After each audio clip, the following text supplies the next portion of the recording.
हमारी शादी की सालगिरह के दिन मेरी पत्नी ने अपने ही हाथों से मेरी ऑक्सीजन ट्यूब निकाल दी।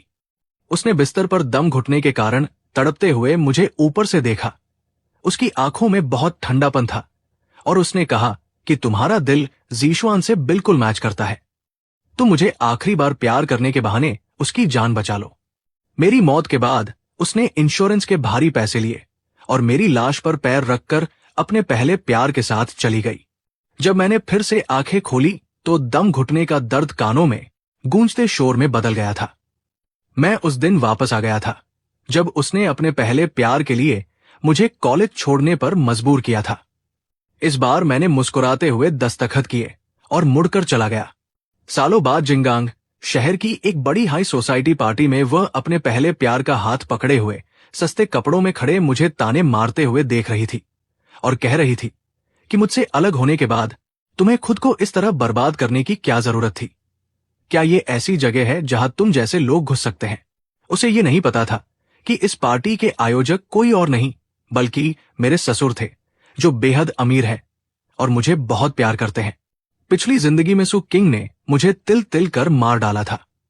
उसे पढ़ाई के लिए विदेश भेजने के लिए मैंने एक टॉप मेडिकल कॉलेज में अपनी सीट छोड़ दी थी।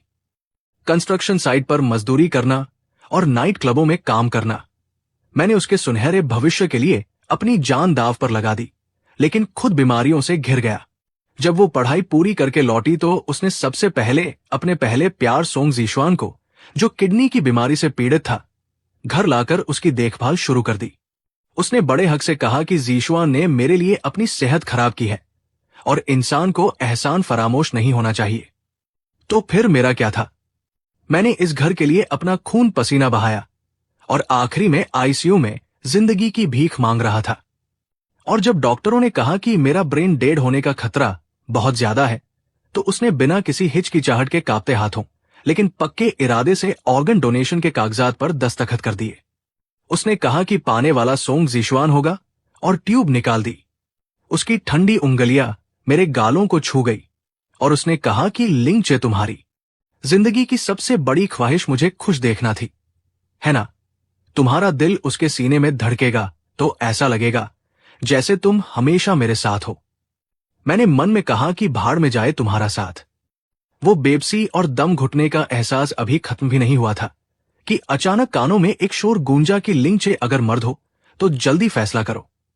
अगर तुम कॉलेज छोड़ देते हो तो ज़ीशुआन के इलाज का सारा खर्च मेरा परिवार उठाएगा।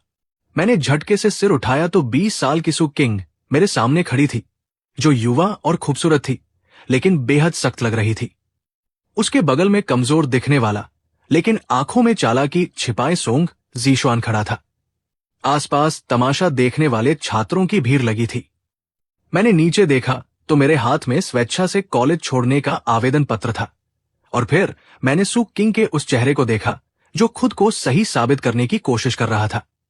पिछली जिंदगी में मैंने उसे अपना प्यार साबित करने के लिए उस कागज को फाड़ दिया था और कॉलेज छोड़ने से मना कर दिया था और एक कुत्ते की तरह दिन रात काम करके उसके लिए पैसे जुटाए थे, जिसका अंजाम मेरी मौत हुई।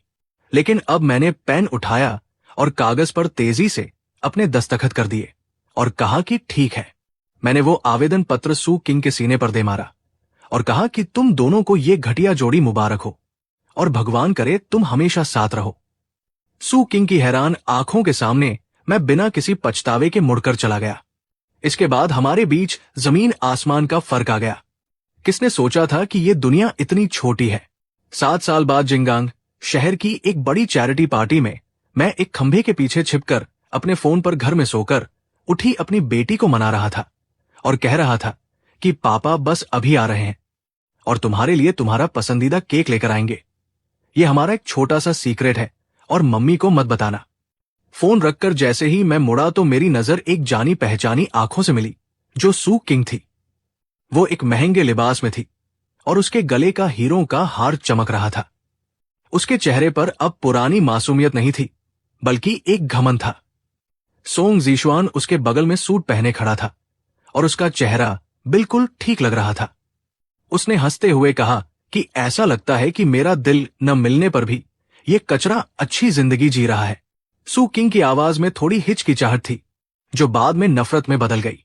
उसने मुझे ऊपर से नीचे देखा।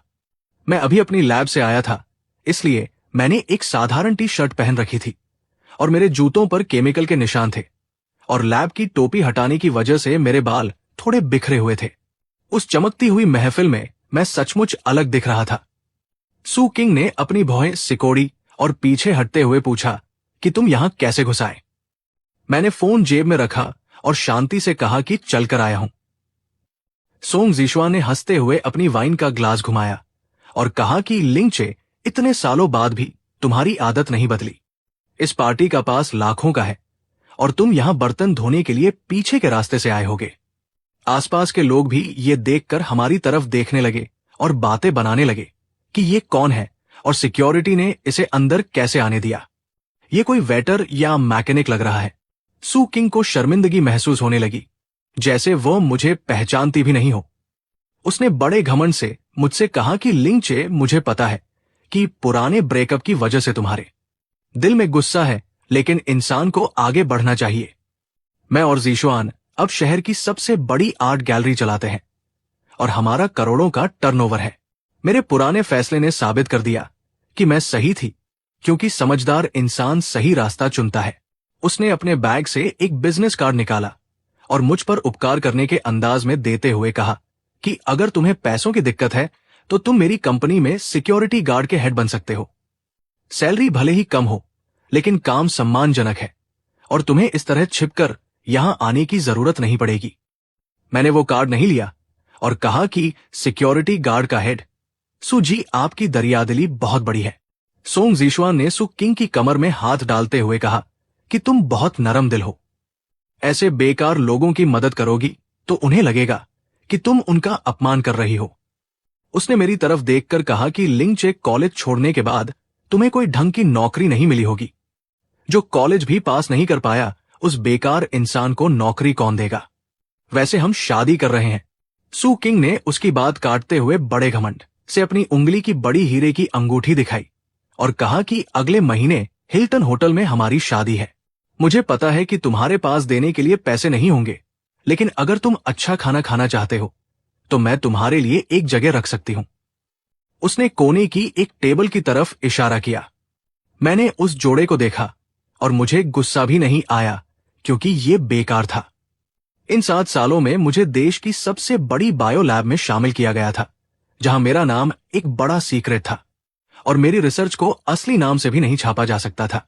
लेकिन मेरी पत्नी का परिवार शहर का सबसे बड़ा बिजनेस घराना था। आज मैं यहां सिर्फ अपने ससुर के कहने पर आया था, क्योंकि वो चाहते थे कि मैं बिजनेस की कमान संभालूं। मैंने कहा कि जरूरत नहीं है और तुम्हारी शादी में आने से मेरा हाजमा खराब हो जाएगा। सू किंग का चेहरा उतर गया और उसने गुस्से में कहा कि लिंगचे, तुम्हारा ये फालतू का घमंड कब जाएगा? तुम्हें लगता है कि तुम बहुत कूल दिख रहे हो, लेकिन दूसरों की नजर में तुम एक मजाक हो। मैं तुम्हें एक मौका दे रही थी। तभी पार्टी के गेट पर हलचल हुई और गार्ड्स ने रास्ता साफ करते हुए कहा कि ये जी के परिवार की बड़ी बेटी आई है और उनके साथ उनके रहस्यमयी पति भी आ रहे हैं। लोग बातें करने लगे कि ये जी इस पार्टी के सबसे बड़े स्पॉन्सर हैं। सू किंग की आंखें चमक उठीं और वो सोंग जीशुआन का हाथ पकड़कर आगे भागी कि हमें उनसे बात करनी चाहिए ताकि हमारी गैलरी को फंड मिल सके। मैं वहीं खड़ा रहा और मुस्कुराया, क्योंकि वो बड़ी बेटी कोई और नहीं बल्कि मेरी पत्नी थी। तभी एक छोटी बच्ची ने मेरी पैंट खींची और रोते हुए कहा कि अंकल, क्या आप इसे ठीक कर सकते हैं? उसके हाथ में एक टूटा हुआ क्रिस्टल का खिलौना था। वो 4-5 साल की थी और बहुत प्यारी लग रही थी। मैंने उसे गोद में उठाया तो सू किंग अचानक वहां गई और चिल्लाई कि ये तो 30 लाख का कीमती क्रिस्टल का घोड़ा है। उसने मुझ पर चिल्लाते हुए कहा कि लिंगचे, तुम पागल हो गए हो, जो तुम्हारी नाजायज बेटी ने इसे तोड़ दिया। सोंग जीशुआ ने भी मजाक उड़ाते हुए मैनेजर को बुलाया कि यहां एक गरीब ने तोड़फोड़ की है, इसे पकड़ो। मैनेजर भागता हुआ आया और डर गया, क्योंकि ये परिवार का सामान था। उसने मुझे पैसे देने को कहा, वरना पुलिस बुलाने की धमकी दी। ची रोने लगी और मेरे गले लग गई। मैंने कहा कि इसकी कीमत कितनी है, मैं चुकाऊंगा। सू किंग हंसने लगी और बोली कि तुम्हारी टी शर्ट 30 रुपए की नहीं है, तुम क्या चुकाओगे? उसने मैनेजर से कहा कि मैं इसे नहीं जानती, ये चुपके से अंदर आया है, इसे जेल में डालो। तभी सिक्योरिटी गार्ड मुझे पकड़ने ही वाले थे कि भीड़ अलग हो गई और काले लिबास में एक बेहद खूबसूरत और रसूखदार महिला अंदर आई, जिसके साथ कई बॉडीगार्ड थे। वो ये परिवार की बड़ी बेटी ये लान थी। उसने सोंग जीशुआन को देखा भी नहीं और सीधे मेरे पास आई। उसने रोती हुई बच्ची को गोद में लिया और मेरे माथे का पसीना पोंछा। फिर उसने पलटकर सु किंग और सोंग जीशुआन की तरफ देखा और उसकी आवाज में बहुत गुस्सा था कि तुम्हारी इतनी हिम्मत कि तुम मेरी बेटी को नाजायज कहो और मेरे पति को अपने ही घर का खिलौना तोड़ने पर पैसे देने को कहो। पूरी महफिल में सन्नाटा छा गया। सु किंग का चेहरा पीला पड़ गया और सोंग जीशुआन जमीन पर गिर गया। सु किंग ने कांपते हुए कहा कि ये जी, क्या आपसे कोई गलती हुई है? ये तो लिंचे है जो कॉलेज भी पूरा नहीं कर पाया। ये लान ने मैनेजर से कहा कि ये क्रिस्टल का घोड़ा मेरे पति ने पिछले हफ्ते ही बेटी के खेलने के लिए खरीदा था। क्या अपने घर में खिलौना टूटने पर पुलिस बुलाई जाती है? मैनेजर कांपने लगा और माफी मांगने लगा। ये लान ने मुझसे पूछा कि क्या मैं लेट हो गई और तुम्हें परेशानी हुई। मैंने अपनी बेटी के गाल को छुआ और कहा कि कोई बात नहीं, बस कुछ लोग मुझे सिक्योरिटी गार्ड की नौकरी दे रहे थे।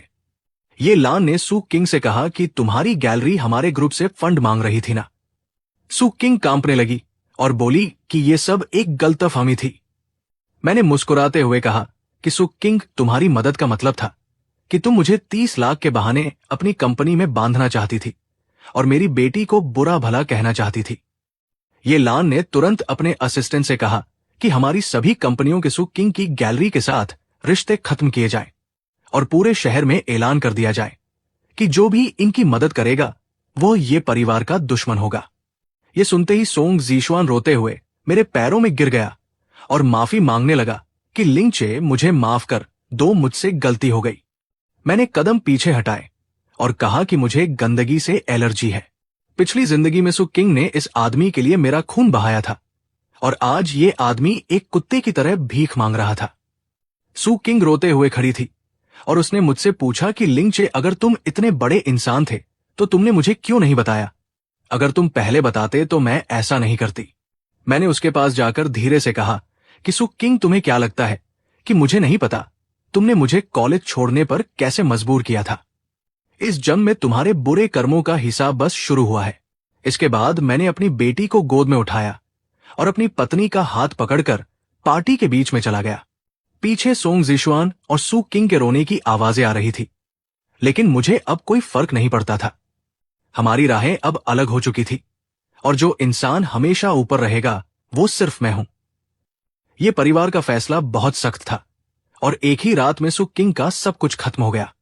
मैं ये परिवार के पुराने घर के आंगन में बैठा था और हाथ में काली गोटी पकड़े एक अधूरे खेल के सामने था। मेरे सामने ये दादाजी आंखें बंद किए आराम कर रहे थे और उनकी उंगली आराम कुर्सी के हत्थे पर थपथपा रही थी। जब तक दिल शांत ना हो तब तक शतरंज का खेल आगे नहीं बढ़ सकता। दादाजी अचानक बोले और उनकी आवाज बहुत बुलंद थी कि मैं चाल चलता हूं। बिसात पर एक तेज आवाज हुई और मैंने कहा कि पिताजी, मैं बहुत शांत हूं। मैंने मिट्टी का कप उठाया और चाय के झाग को फूंक मारकर हटाया और पूछा कि क्या बाहर बहुत शोर है? सच में बाहर बहुत शोर था। लोहे के बड़े दरवाजे के बाहर से एक महिला के रोने और चिल्लाने की आवाज आ रही थी, जिसमें सुरक्षा कर्मियों की डांट फटकार मिली हुई थी। आधे घंटे पहले मेरे सहायक ने एक संक्षिप्त रिपोर्ट भेजी थी कि बैंक ने किंगक्सवान आर्ट गैलरी को सील कर दिया है और उस पर धोखाधड़ी से धन जुटाने का आरोप है, जिसके कारण उसके सभी खाते फ्रीज कर दिए गए हैं। सु किंग के नाम पर जो भी घर और गाड़ी थी, यहां तक कि उसके हाथ की वो हीरे की अंगूठी भी कर्ज चुकाने की सूची में डाल दी गई थी। जहां तक उसके उस सच्चे प्यार सोंग जिक्सवान का सवाल था, जिसे इस वक्त उसके साथ होना चाहिए था, वो तस्वीरों में एक भूमिगत जुआघर के कोने में दुबकी हुई थी। उसकी आंखें लाल थी और वह जुए की मेज को घूर रही थी। लोगों से संबंध बनाने का बहाना करके वो असल में जुए के जरिए अपने नुकसान की भरपाई करना चाहती थी, जो पूरी तरह से बर्बाद हो चुकी थी। तभी बूढ़े बटलर चेन तेजी से आए और थोड़ा झुककर बोले कि मिस्टर लिन बाहर खड़ी महिला जाने से साफ मना कर रही है। वो कह रही है कि उसके पास तांग बहू की एक असली पेंटिंग है, जो वही लुओक्स्या गुवुतु है जिसे दादाजी आप सालों से ढूंढ रहे थे, और वो इस पेंटिंग के जरिए आपसे एक बार मिलना चाहती है। दादाजी ने अपनी आंखें खोली और उपहास करते हुए हंसे कि तांग बहू की पेंटिंग दरअसल 2 साल पहले सोथबी की नीलामी में आई वो नकली पेंटिंग होगी, जो केवल उन नए अमीर बने लोगों को धोखा दे सकती है जिन्हें कला की समझ नहीं है। उससे कह दो कि ये परिवार कचरा नहीं रखता। बूढ़े चेन जी हुजूर कहकर मुड़ने लगे, तभी मैंने उन्हें रोका। मैंने कृत्रिम पहाड़ियों और हरे बांस के झुरमुटों के पार मुख्य दरवाजे की ओर देखा और कहा कि उसे दरवाजे पर ही चिल्लाने दो और उसे अंदर मत आने देना, लेकिन बहुत दूर भी मत भगाना। मैं सुनना चाहता हूं कि वो आगे क्या नाटक करती है, और मैं ये भी देखना चाहता हूं कि जब वर्ग का एक बड़ा फासला सामने खड़ा हो तो सु किंग का वह थोड़ा सा घमंड कितना बच पाता है। लोहे के गेट के बाहर सु किंग के बाल बिखरे हुए थे और उसकी महंगी डिजाइनर पोशाक सिकुड़कर उसके शरीर से चिपकी हुई थी, जिसके निचले हिस्से पर धूल जमी थी। वो पेंटिंग के रोल को ऐसे कसकर पकड़े हुए थी जैसे वो उसके डूबते जीवन का आखिरी सहारा हो। वो चिल्ला रही थी कि मुझे अंदर जाने दो और मुझे बूढ़े मिस्टर ये से मिलना है। सु किंग ने लोहे की सलाखों को इतनी जोर से पकड़ रखा था कि उसकी उंगलियों के जोड़ सफेद पड़ गए थे, और वो कह रही थी कि मैं एक अनमोल खजाना देने आई हूं जिसकी कीमत करोड़ों में है और मुझे बहुत जरूरी काम से मिलना है। सुरक्षाकर्मी बिना किसी भाव के दीवार की तरह रास्ता रोके खड़े थे। काले और सुनहरे रंग के गेट की सलाखों के पार सु किंग ने आंगन की गहराइयों में देखा, जो एक बिल्कुल अलग ही दुनिया थी। वहां सुंदर मंडप, बहता पानी, सफेद सारस और 300 साल पुराने पेड़ के नीचे 2 लोग आमने सामने बैठे थे। उसने एक ही नजर में उस पीठ को पहचान लिया जो लिंगचे की थी। वो घर के ढीले ढाले कपड़ों में आराम से बैठा था और बुजुर्ग के लिए चाय डाल रहा था। उसकी कलाई हवा में थमी हुई थी और पानी की धार बिना एक भी बूंद छलकते हुए कप में गिर रही थी। इस दृश्य ने सु किंग को अंदर तक झकझोर दिया। पिछले 7 सालों तक एक छोटे से किराए के कमरे में लिंगचे भी इसी तरह झुककर पैर धोने का पानी लाता था और उससे पानी के तापमान के बारे में पूछता था। उस समय वो बहुत विनम्र और आज्ञाकारी था, लेकिन आज वही काम वो कर रहा था, पर इस बार का स्थान अरबों की कीमत वाला ये परिवार का पुराना घर था। उसके सामने जो बुजुर्ग बैठे थे वे ऐसे शख्स थे जो अगर पैर पटक दें तो पूरे शहर में भूकंप आ जाए। इस भारी बदलाव ने सु किंग का सिर चकरा दिया और वो अपनी मर्यादा भूलकर पूरी ताकत से चिल्लाई कि लिंगचे, एक बार मेरी तरफ देखो। मैं सु किंग हूं और तुम दादाजी को मुझसे मिलने के लिए कहो, क्योंकि ये पेंटिंग असली है। उसने आगे कहा कि लिंगचे, मुझे पता है तुम सुन सकते हो और तुम इतने बेरहम नहीं हो सकते। आंगन में मैंने उसकी आवाज सुनी, लेकिन मैं पीछे नहीं मुड़ा। मैंने एक सफेद गोटी उठाई और उसे बिसात के कोने पर रख दिया, क्योंकि ये चाल बहुत जोखिम भरी थी। दादाजी ने खेल पर एक नजर डाली और किसी गहरे मतलब के साथ कहा कि खतरे में जीत हासिल करने का अपना ही मजा है। मैंने बहुत शांति से जवाब दिया कि ये अनदेखी किसी गाली से भी ज्यादा दर्दनाक होती है। सु किंग ने लोहे के गेट को पागलों की तरह हिलाया, जिससे जोरदार आवाज होने लगी, और वह चिल्लाई कि लिंगचे, अपना नाटक बंद करो। क्या तुम्हें लगता है कि एक अमीर परिवार का दामन थामने से तुम्हारा अतीत मिट जाएगा, क्योंकि तुम पहले सिर्फ मेरे पैर धोने का पानी फेंकने वाले थे और तुम यहां बड़े रईस बनने का क्या नाटक कर रहे हो? तभी एक शांत और ठंडी महिला की आवाज ने उस चिल्लाहट को रोक दिया और मुख्य इमारत का बड़ा दरवाजा खुला। ये लान शॉल ओढ़े और ऊंची एड़ी के सैंडल पहने बाहर आई, जिसके पीछे 4 हटे-कटे अंगरक्षक चल रहे थे, और उसका प्रभाव उस पूरे शोर पर भारी पड़ गया। वो सीधे शतरंज की मेज के पास आई और उसने बाहर की तरफ एक बार भी नहीं देखा। उसने भारी कागजातों का एक लिफाफा बिसात के पास फेंकते हुए मुझसे पूछा कि क्या खेल खत्म हुआ। मैंने एक गोटी रखते हुए कहा कि बस होने ही वाला है, और पूछा कि तुम थोड़ी देर और क्यों नहीं सोई। उसने जवाब दिया कि मक्खियों के शोर ने जगा दिया। ये लान ने आगे बढ़कर बेहद स्वाभाविक और करीबी अंदाज में मेरे कॉलर को ठीक किया और कहा कि ये पूर्वी जिले के उस कमर्शियल सेंटर के शेयरों के ट्रांसफर के कागजात हैं, जिसे अभी अभी वकील देकर गया है, और चूंकि तुमने इस खेल का बड़ा हिस्सा जीत लिया है, इसलिए ये तोहफा तुम्हारा हुआ। ये सुनते ही बाहर अचानक सन्नाटा छा गया। पूर्वी जिले का वो कमर्शियल सेंटर शहर की एक मशहूर इमारत थी, जिसका सालाना किराया अरबों में था। सु किंग उस लिफाफे को फटी आंखों से घूरती रही, क्योंकि वो कुछ लाख के कर्ज के लिए कुत्ते की तरह भीख मांग रही थी। और यहां ये लान ने लिंगचे को जो तोहफा ऐसे ही दे दिया था, उसकी कीमत अरबों में थी। ये अंतर एक अदृश्य हाथ की तरह उसका गला घोंट रहा था। सु किंग की आवाज कांप रही थी और उसमें एक तीखापन था जब वो बोली कि मिस, ये आप इसके झांसे में मत आइए, क्योंकि लिंगचे में बिजनेस करने की कोई काबिलियत नहीं है। वो पहले एक मुफ्तखोर था जो औरतों के पैसों पर पलता था, और अगर मैं उसे कॉलेज छुड़वाकर काम पर न लगाती तो वो जिंदा भी नहीं बच पाता। इसलिए ऐसा आदमी ये परिवार के कारोबार के लायक कैसे हो सकता है। वो अतीत का हवाला देकर बराबरी करने की कोशिश कर रही थी कि भले ही आज तुम्हारे पास पैसा हो, लेकिन तुम फिर भी वही बेकार इंसान हो जिसे मैंने छोड़ दिया था। ये लान ने आखिरकार अपना सिर घुमाया और लोहे के गेट के पार से उसे ऐसे देखा जैसे किसी कीड़े को देख रही हो। उसने उपहास करते हुए कहा कि मिस सु, आपने समझने में एक बहुत बड़ी भूल कर दी है, क्योंकि मुझे जो मर्द पसंद है उसके लिए एक कमर्शियल सेंटर तो छोड़िए, अगर पूरा ये परिवार भी देना पड़े तो वो मेरी तरफ से उसके लिए दहेज होगा। जब तक वो खुश है वो इसे जलाकर तमाशा भी देख सकता है। और पूछा कि क्या तुम्हें कोई आपत्ति है। सु किंग का मुंह खुला का खुला रह गया और उसके गले से अजीब सी आवाजें आ रही थी, पर वो कुछ बोल नहीं पा रही थी। जिस एहसान पर उसे इतना नाज था वो ये लान की संपत्ति के सामने एक मजाक बन चुका था। दादाजी ने अपनी आखिरी गोटी रखी और कहा कि तुम हार गए। दादाजी ने गोटियां वापस फेंक दी और चाय की एक चुस्की लेकर अपनी भौहें सिकोड़ते हुए बोले कि बूढ़े, चेन बाहर का कचरा साफ करो, क्योंकि आगे से ऐसी बकवास चीजें इस पुराने घर के 1 किलोमीटर के दायरे में भी दिखाई नहीं देनी चाहिए। चेन ने इशारा किया और अंगरक्षक आगे बढ़े और उन्होंने सु किंग से कहा कि कृपया चलिए। अंगरक्षकों ने कोई हमदर्दी नहीं दिखाई और उन्होंने सु किंग को बाहों से पकड़ा और बाहर घसीटने लगे, जबकि वो चिल्ला रही थी कि मैं नहीं जाऊंगी। और लिंगचे, क्या तुम बस यूं ही खड़े होकर उन्हें मेरे साथ बदतमीजी करते देखते रहोगे। इस आपाधापी में सु किंग का एक जूता निकल गया और उसके मोजे फट गए, जिससे घुटनों से खून बहने लगा। वो छटपटा रही थी, तभी वो पेंटिंग का रोल उसके हाथ से छूटकर गिर गया और एक अंगरक्षक के पैर के नीचे आकर पूरी तरह कुचल गया।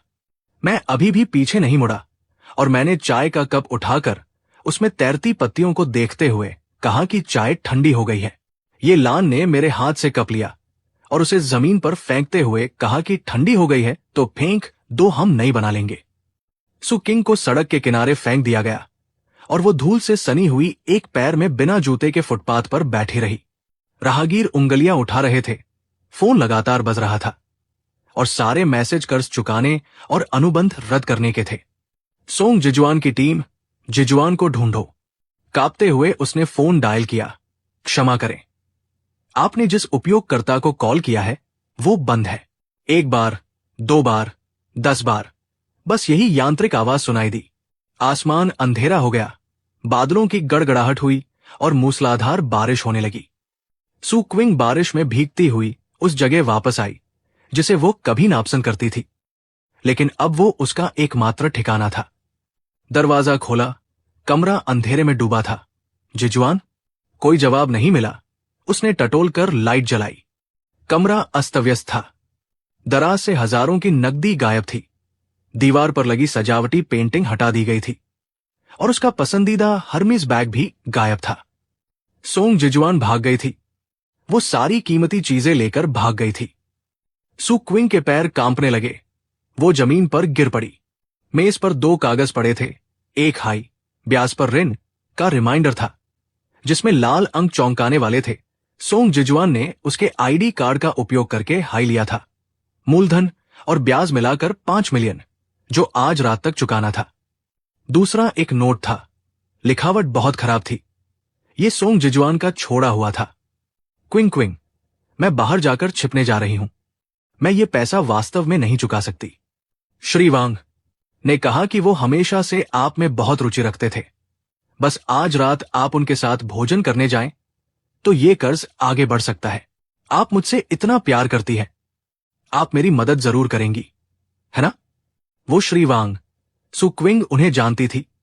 300 पाउंड का एक धनवान व्यक्ति जो एक विकृत इंसान था और महिलाओं को प्रताड़ित करना पसंद करता था। पिछली पार्टी में उस बूढ़े आदमी ने उसे ऐसे देखा था जैसे कोई मांस का टुकड़ा देख रहा हो। तब सोंग जिजुआन ने गाली दी थी कि वो मेंढक की तरह हंस का मांस खाने की सोच रहा है, और अब उस हंस को खुद उस मेंढक के मुंह में भेज दिया गया था। हा हा हा। सू क्विंग ने नोट पकड़कर जोर से हंसना शुरू कर दिया। उसकी हंसी और तेज होती गई, खाली कमरे में गूंजती रही जैसे किसी भूत का रोना। खिड़की के बाहर बिजली कड़क रही थी। कांच में उसका चेहरा दिख रहा था। मेकअप खराब हो चुका था। वो एक जोकर की तरह लग रही थी। शहर के दूसरे छोर पर यह परिवार का घर रोशनी से जगमगा रहा था। वो आदमी जिसने उसे कभी पलकों पर बिठाकर रखा था, अब बादलों की ऊंचाई पर खड़ा होकर कीचड़ में पड़ी उसे नीचे देख रहा था। बादल और कीचड़ का अंतर। सू क्विंग ने नोट को कसकर पकड़ लिया। उसके नाखून हथेली में धंस गए। लिंग सोंग जिजुआन। उसकी आंखों की निराशा नफरत में बदल गई। चूंकि तुम मुझे जीने नहीं दोगे तो किसी को भी शांति से नहीं जीने दूंगी। उसने मेज पर से फल काटने वाला चाकू उठाया और अपने बैग में डाल लिया। पते वाला नोट लिया और बारिश की रात में लड़खड़ाती हुई दौड़ पड़ी। भारी बारिश की रात। जिंगगांग शहर, दिहाओ क्लब, सबसे ऊपरी मंजिल का कमरा। हवा में सिगरेट और सफेद शराब की महक भरी थी। सू क्विंग दरवाजे पर खड़ी थी। उसके हाथ पैर ठंडे पड़ गए थे। ब्रांडेड विंड ब्रेकर का एक कोना भीग गया था, जिससे वो कुछ दयनीय दिख रही थी। क्या ये सोंग जिजुआन द्वारा दिया गया पता है? क्विंग क्विंग, तुम आखिरकार आ ही गई। सोंग जिजुआन सोफे के कोने से उछलकर बाहर आई। चेहरे पर मुस्कान लिए तेजी से आगे बढ़कर सू क्विंग का हाथ पकड़ लिया। उसकी हथेलियां ठंडे पसीने से भीगी थी। सू क्विंग ने छुड़ाना चाहा, लेकिन छुड़ा नहीं पाई। श्री वांग, आप देखिए, मैंने कहा था न कि मेरी क्विंग सबसे समझदार है, वो जरूर आएगी। सोंग जिजुआन ने मुख्य सीट की ओर सिर झुकाया। उसकी रीढ़ की हड्डी जैसे नरम हो गई थी। सू क्विंग ने उधर देखा। उसका पेट मथने लगा। मुख्य सीट पर 300 पाउंड का एक मोटा आदमी था, जिसकी शर्ट के बटन खुले थे, जिससे उसके काले बालों वाला सीना दिखाई दे रहा था। वो सिगार दबाए हुए था। उसकी छोटी आंखें सू क्विंग के शरीर पर ऐसे घूम रही थी जैसे मांस का टुकड़ा चुन रहा हो। वांग दाफा, जिंगगांग में मशहूर एक कामुक धनवान व्यक्ति, जिसके हाथ साफ नहीं थे। ओह, तो ये पहले गैलरी की वही खूबसूरत महिला मालिक है? वांग दाफा ने धुआं छोड़ा, पीले दांत दिखाते हुए। सच में थोड़ा आकर्षण है। बाहर घूमने वाली महिलाओं से बेहतर लग रही है। वांग का बहुत बहुत धन्यवाद। क्विंग पहले बहुत ऊंचे विचार रखती थी, अब तो बस एक मुसीबत में फंसी फीनिक्स है। सोंग जिजुआन ने मुस्कुराते हुए शराब परोसी। सब कुछ अब श्री वांग के हाथ में है। सू क्विंग ने अविश्वसनीय रूप से सोंग जिजुआन को देखा। ये आदमी जो कभी खुद को ऊंचा समझता था, अब एक पालतू कुत्ते की तरह था। सोंग जिजुआन, तुम्हारा क्या मतलब है? सू क्विंग की आवाज कांप रही थी। क्या तुमने मुझे यहां सिर्फ इसलिए बुलाया है ताकि मैं ऐसे लोगों के साथ खाना खा सकूं? खाना? खाना? सोंग जिजुआन की मुस्कान जम गई। उसने सू क्विंग को एक तरफ खींचा और धीमी आवाज में कहा, सू क्विंग, तुम अनजान क्यों बन रही हो? उस 5 मिलियन के हाई के लिए आज रात मेरा हाथ काटा जाएगा। बस आज रात तुम श्री वांग को खुश कर दो तो वो कर्ज खत्म हो जाएगा और हमें उबरने के लिए और पैसे भी मिल सकते हैं। खुश करना? सू क्विंग की आंखें फैल गई। क्या मैं तुम्हारी मंगेतर हूं? तुम चाहते हो कि मैं अपना शरीर बेचूं? मंगेतर? सोंग जिजुआन ने इसे कोई मजाक समझा, तुरंत अपना असली रूप दिखा दिया। सू क्विंग, अब तुम्हारे पास कर्ज के अलावा क्या बचा है? ये परिवार का प्रतिबंध आदेश जारी होने के बाद तुम जिंगगांग में एक चूहे की तरह हो जिसे हर कोई मारना चाहता है। अगर श्री वांग को तुम पसंद नहीं होती तो क्या तुम्हें लगता है कि तुम 5 मिलियन के लायक हो? उसने दांत पीसते हुए कहा, अपनी मर्यादा दिखाने का नाटक मत करो। पैसे के लिए तुमने उस लिंगचे को कचरे की तरह बाहर फेंक दिया था। अब मेरी जान बचाने के लिए तुम्हें थोड़ी कुर्बानी देने में क्या बुराई है? तुम सती होने का नाटक क्यों कर रही हो? सू क्विंग के दिमाग में सन्नाटा छा गया। उस चेहरे को देखकर उसे लगा कि उसने ये 7 साल एक मजाक के रूप में जिए हैं। इस आदमी के लिए उस लिंगचे को छोड़ दिया जो भूखा रहकर भी उसके लिए नाटक के टिकट खरीदता था। बस इसी चीज के लिए? धत तेरे की। सू क्विंग ने सफेद शराब उठाई और सोंग जिजुआन के चेहरे पर फेंक दी। कमरे में सन्नाटा छा गया। वांग दाफा जोर से हंसा। अच्छा, काफी तीखा है, मुझे ऐसी तीखी मिजाज वाली लड़कियां पसंद है। सोंग जिजुआन ने अपना चेहरा पोंछा। उसकी आंखें लाल हो गई। ये गुस्से में लिया गया फैसला है। चुड़ैल, मैंने तुम्हें सम्मान दिया, है ना? सोंग जिजुआन ने दहाड़ते हुए सू क्विंग के बाल खींचे और उसे जोर से कॉफी टेबल पर पटक दिया। आह! सू क्विंग चीख पड़ी। उसका चेहरा ठंडे संगमरमर पर दबकर विरूपित हो गया। मैं तुम्हें इसलिए नहीं मार रहा हूं क्योंकि मैं तुम्हें अच्छी कीमत में बेचना चाहता हूं। तुम वाकई में खुद को वो ऊंची सू ओ मानते हो? सोंग जिजुआन ने चिल्लाकर कहा। अगर तुमने ये परिवार को नाराज नहीं किया होता तो क्या मैं इस स्थिति में आता? तुम ही इस मुसीबत की जड़ हो। श्री वांग, मैंने उसे पकड़ लिया है। सोंग जिजुआन ने चिल्लाया। यही करो, इस चुड़ैल को नियम सिखा दो। वांग दाफा ने अपनी बेल्ट खोली और आगे बढ़ा। उसका शरीर कांप रहा था। हैं, सोंग भाई, तुम काफी समझदार हो, तो मैं फिर संकोच नहीं करूंगा। सू क्विंग ने आगे बढ़ते हुए मोटे स्वर और खुद को पकड़े हुए मंगेतर को देखा और टेबल पर रखी रेड वाइन की बोतल पर नजर गई। मुझे छोड़ो। सू क्विंग ने अपने घुटने से सोंग जिजुआन के जन्नांग पर जोर से मारा। आह! सोंग जिजुआन चीखा, झींगे की तरह मुड़ गया। उसका चेहरा गहरे बैंगनी रंग का हो गया। सू क्विंग ने रेड वाइन की बोतल उठाई और वांग दाफा की ओर फेंकी। धमाका! बोतल का निचला हिस्सा वांग दाफा के सिर पर लगा। खून और शराब का मिश्रण बिखर गया। वांग दाफा अपनी आंखें घुमाते हुए जमीन पर गिर गया। हत्या! हत्या हो गई। सू क्विंग ने अपने खून से सने हाथों को देखा। वो पूरी तरह कांप रही थी। उसने बोतल फेंक दी। नंगे पैर कांच के टुकड़ों पर चलते हुए कमरे से बाहर निकल गई। मुझे पकड़ो, भागने मत देना। पीछे से दहाड़ने की आवाज आई। सू क्विंग लिफ्ट में दौड़ी। लॉबी से बाहर निकलकर मूसलाधार बारिश में कूद गई। बारिश बहुत तेज थी। सू क्विंग नंगे पैर डामर की सड़क पर दौड़ रही थी। उसके तलवे कटकर खून से लथपथ थे, लेकिन उसे दर्द महसूस नहीं हो रहा था। डर ने उसके तंत्रिका तंत्र को सुन कर दिया था। उसका दिल उसकी पसलियों को तोड़ने वाला था। लिंगचे, लिंगचे। होश खोने लगा। दृष्टि धुंधली हो गई। कानों में बारिश की आवाज एक यांत्रिक गर्जना में बदल गई। Boom boom. वो कंक्रीट मिक्सर की आवाज थी। सू क्विंग ने ऊपर देखा। सड़क गायब हो गई थी। वो 7 साल पहले के धूल भरे निर्माण स्थल में बदल गई थी। हल्की रोशनी में 21 वर्षीय लिंगचे गंदी बनियान पहने कीचड़ भरे तख्ते पर 2 बोरी सीमेंट ले जा रहा था। पसीना उसकी ठुड्डी से टपक रहा था। कंधे छिल गए थे और उनसे खून निकल रहा था। वो अभी भी दांत पीसकर एक एक कदम आगे बढ़ रहा था। बॉस, ये चक्कर खत्म होने के बाद क्या मुझे 200 युआन दे सकते हैं? यादों में आवाज विनम्र विनती से भरी थी। मेरी प्रेमिका को कल टोफेल परीक्षा की पंजीकरण फीस जमा करनी है। मैं उसे निराश नहीं कर सकता। सू क्विंग बारिश में खड़ी होकर रोने लगी। तब उसने लिंगचे के हाथों में मौजूद छाले को नापसंद किया था और स्वाभाविक रूप से उसके खून पसीने की कमाई का आनंद लिया था। मन में विदेश जाकर इस गरीब आदमी से पीछा छुड़ाने के बारे में सोच रही थी। अब पुनर्जन्म के बाद यह दृश्य मोक्ष बन गया था। क्या मुझे पछतावा है? उसे पछतावा था कि उसने उस जीवन रक्षक को छोड़ दिया जो उसके लिए अपना खून तक बेचने को तैयार था। अगर लिंगचे अभी भी जीवित होता तो वो अब ये परिवार का मेहमान होता, न कि एक आवारा कुत्ते की तरह जान बचाकर भाग रहा होता। लिंगचे! सू क्विंग उस छाया की ओर दौड़ी। लिंगचे, मुझे बचाओ। मैं जानती हूं कि मैं गलत थी। तुम वापस आ जाओ। मुझे घर ले चलो। कृपया मुझे घर ले चलो। उसने झपट्टा मारा। उन हाथों को पकड़ना चाहा। धड़ाम। सू क्विंग कीचड़ के गड्ढे में गिर गई।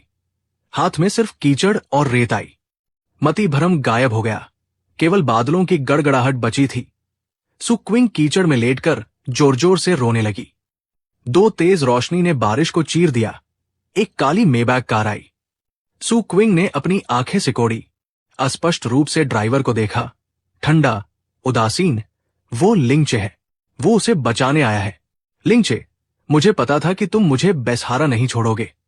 सू क्विंग उठी और कार के सामने कूद गई। रुको लिंगचे, तुम मुझे रुको। मैं सू क्विंग हूं।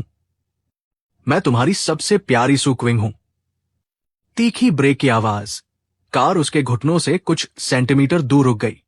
हेडलाइट्स ने उसके कीचड़ और खून से सने चेहरे को रोशन कर दिया। वो हुड पर टिकी रही, विंडशील्ड को घूरते हुए। लिंचे, तुम नीचे आओ। वो रोते और हंसते हुए बोली, मुझे साथ ले चलो। जब तक तुम मुझे साथ ले जाओगे, मैं भविष्य में सब कुछ तुम्हारी बात मानूंगी। कार के अंदर मैं पिछली सीट पर टैबलेट देख रही थी। स्क्रीन पर दिहाओं की निगरानी थी। गाड़ी चलाने वाला आबियाओं है। अकेला आदमी एक पागल महिला कार को रोक रही है। आबियाओं पीछे मुड़ा, क्या उसे टक्कर मार दूं? मैंने टैबलेट नीचे रखा, बाहर उस जलपरी जैसी दिखने वाली महिला को देखा। कभी गर्व से भरी सु क्विंग अब अपना चेहरा कांच पर चिपकाकर जोर जोर से थपथपा रही थी। उसकी आंखों में प्यार नहीं, सिर्फ लालच था। वो कार पर चढ़कर कर्ज से पीछा छुड़ाना चाहती थी, सुरक्षित क्षेत्र में वापस जाना चाहती थी। उसकी फितरत नहीं बदली। लिंचे, मुझे पता है कि तुम अंदर हो। दरवाजा खोलो। सु क्विंग अभी भी चिल्ला रही थी। मैंने कार की खिड़की दबाई, ठंडी हवा अंदर आने लगी। सु क्विंग ने अपनी उंगलियां दरार में डाल दी।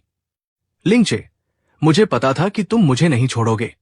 जल्दी मुझे ऊपर ले चलो। सोंग जिजुआन, उस जानवर ने मुझे बेचने की कोशिश की। अब मेरे पास सिर्फ तुम हो। मैंने दरार के माध्यम से उसे ठंडी निगाहों से देखा। मिस्सू, मैं कहना चाहता हूं, विंडशील्ड बहुत महंगी है। अगर गंदी हो गई तो तुम हर्जाना नहीं भर पाओगी। सु क्विंग दंग रह गई। और भी कुछ? मैंने हल्के से कहा। सोंग जिजुआन के कर्जदार पीछे की 2 सड़कों पर हैं। अगर तुम अब नहीं भागी तो शायद बहुत देर हो जाएगी। सु क्विंग तेजी से पीछे मुड़ी। दूर बारिश के पर्दे में कुछ वैन तेजी से आ रही थी। लोग हाथों में लाठियां लिए हुए थे। नहीं, कार चलाओ। मैंने खिड़की ऊपर की। जी। आबियाओं ने एक्सेलरेटर दबाया। मेबैक गूंजने लगी। जमा पानी सु क्विंग पर छींटा गया। रियर व्यू मिरर में वो कीचड़ में गिर गई और तुरंत वैन से घिर गई। मैंने अपनी आंखें बंद कर ली। अस्पताल चलो, लान लान अभी भी मेरा इंतजार कर रही है। ठीक है, लोन नाइट। कार के अंदर सन्नाटा छा गया। सु क्विंग का दुस्वप्न अभी शुरू ही हुआ था और मेरा जीवन बहुत पहले बदल चुका था। वाइपर विंडशील्ड पर तेजी से चल रहा था, एक सुस्त आवाज पैदा कर रहा था, लेकिन वो आसमान में छाई बारिश को नहीं हटा सका। मेबैक अचानक रुक गई। टायर जमा पानी में एक लहर पैदा कर गए। जड़त्व के साथ शरीर आगे बढ़ा। आबियाओं ने गाली दी, मरने की इच्छा है क्या? कार की हेडलाइट ने अंधेरे को चीर दिया। कार के सामने उस हिलते हुए आदमी को रोशन किया। सु क्विंग कीचड़ में घुटने टेक कर बैठी थी। वो पूरी तरह कांप रही थी। उसके महंगे गाउन पर कीचड़ जम गई थी। उसका माथा कट गया था। खून और बारिश उसकी आंखों में मिल रहे थे। वो अपने हाथों से बम्पर को कसकर पकड़े हुए थी। हेडलाइट की रोशनी में उसके नाखून सफेद और नीले पड़ गए थे। बॉस, ये वही पागल महिला है। आबियाओं ने मुझे पीछे मुड़कर देखा। उसका हाथ गियर पर था। क्या मैं नीचे जाकर उसे हटा दूं? बच्चों की सीट पर नियनियन अपने टूटे हुए क्रिस्टल पोनी को पकड़े हुए जाग गई। अपनी आंखें मलते हुए बुदबुदाई, पापा, हम रुक क्यों गए? मैंने नियनियन के कानों को ढका और उसके सिर को अपनी गोद में दबा लिया। कुछ नहीं। एक आवारा बिल्ली रास्ते में आ गई। मैंने बाहर की ओर देखा। सु क्विंग रेंगते हुए पिछली सीट की खिड़की के पास आई और कांच को जोर जोर से पीटने लगी। उसका मुंह खुला और बंद हो रहा था। उसका चेहरा डर के कारण विकृत हो गया था। मैंने कार की खिड़की का बटन दबाया। कांच आधा नीचे गिर गया। ठंडी बारिश की बूंदें मछली की गंध के साथ अंदर आने लगी। कार की गर्माहट को उड़ा दिया। लिंचे, लिंचे। सु क्विंग की उंगलियां तुरंत खिड़की के किनारे पर जा लगी। नाखूनों में सारा काला कीचड़ भर गया। उसने अपना चेहरा आगे किया। उसकी पुतलियां फैल गई। लिंचे, मुझे बचाओ, कृपया मुझे बचाओ। पीछे कोई मुझे मारना चाहता है। सोंग जिजुआन, उस जानवर ने मुझे बेचने की कोशिश की। लिंचे, सिर्फ तुम मुझे बचा सकते हो। मैं सीट के पीछे झुक गई, उसे चुपचाप देखती रही। कार के अंदर की हल्की पीली रोशनी मुझ पर पड़ रही थी, लेकिन वो रोशनी के दायरे के बाहर अंधेरे और कीचड़ में था। मेरे दिल में कोई हलचल नहीं थी, नहीं कोई बदला लेने का सुख था और नहीं कोई दया थी। जैसे सड़क किनारे कोई ऐसी मछली देखी हो जिसकी पेट किसी ने कुचल दिया हो। मुझे चुप देखकर सु क्विंग घबरा गई, जैसे कार की खिड़की की दरार से अंदर घुसना चाहती हो। उसके रोने की आवाज तेज हो गई। लिंगचे, मुझे पता है कि मैं गलत थी। पहले मैं अंधी हो गई थी। मैंने तुम्हारे साथ बुरा किया। मुझे सोंग जिजुआन की बातों पर ध्यान नहीं देना चाहिए था।